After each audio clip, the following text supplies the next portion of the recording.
Christmas and New Year's are two of the most widely celebrated holidays in the world today. Yet these exact same 2 days were also the biggest holidays during the time of Abraham, long before Christianity existed, but for a very different reason. How can this be?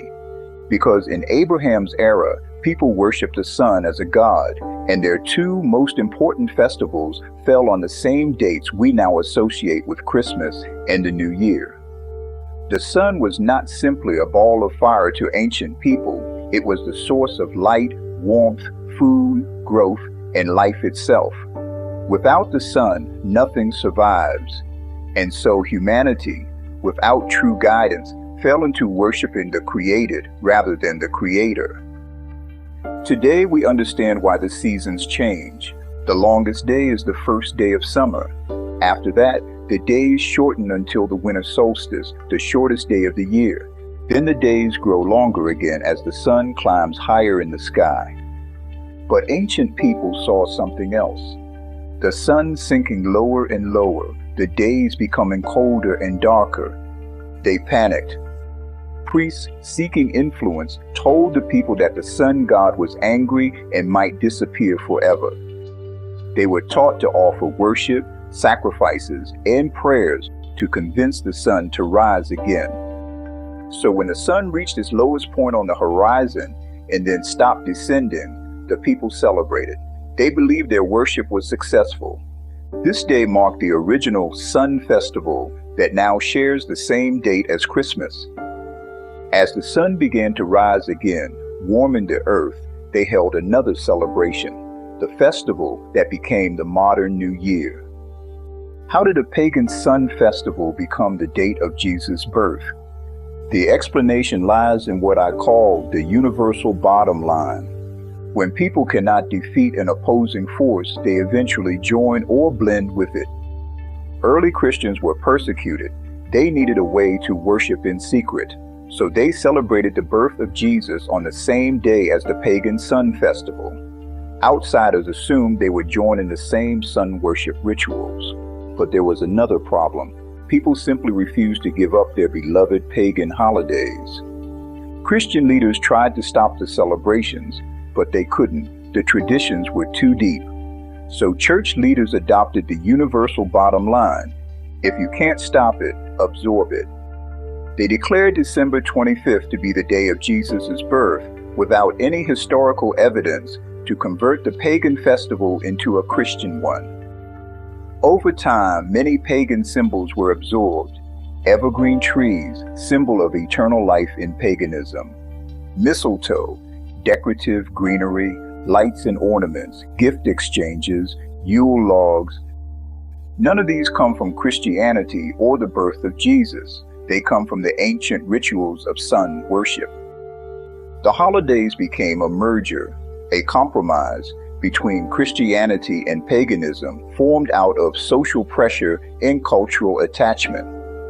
Today, Christmas and New Year's are celebrated not for their spiritual meaning, but for shopping, drinking, decorations, and entertainment. Just like the ancient pagans, people still glorify the creation instead of the creator. Celebrate symbols rather than obedience to God. Worship what brings pleasure rather than what brings righteousness. The sun god has simply been replaced by materialism. Where ancient people worshiped the sun, today's culture worships money, gifts, trends, status, parties, entertainment, social media attention. Instead of thanking God, many thank the marketplace. Instead of worshiping the Creator, they worship the commercial gods of the 21st century. And just like ancient priests who manipulated people through fear of darkness, today's corporations manipulate people through advertising, consumption, and the pressure to participate in rituals that have lost all meaning. Pagan holidays are not dangerous because people celebrate them. They are dangerous because people no longer recognize why they celebrate them. When traditions lose their foundation in truth, righteousness becomes replaced by ritual. Obedience becomes replaced by culture. Worship becomes replaced by entertainment. This is the heart of the culture war. human beings replacing God's commandments with man-made traditions. Abraham's mission was to break paganism.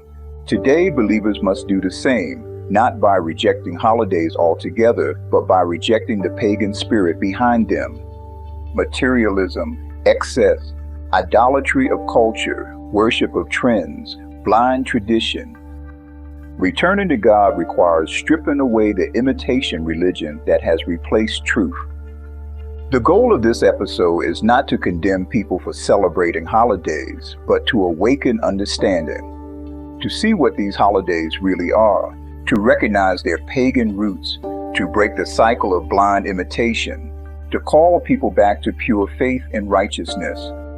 Once you see the truth, you will never see Christmas or New Year the same way again.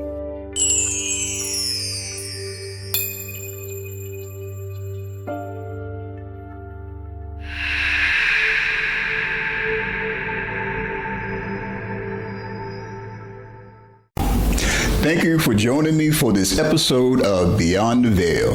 I hope it gave you something to think about, something that will bring you closer to the truth. Next week, we will continue exploring where faith, culture, and history meets reality. And I'd love for you to be a part of this journey. Make sure you subscribe, share this video with a friend, and leave a comment to let me know what stood out to you. Together, we can bring more light to the world. See you next time.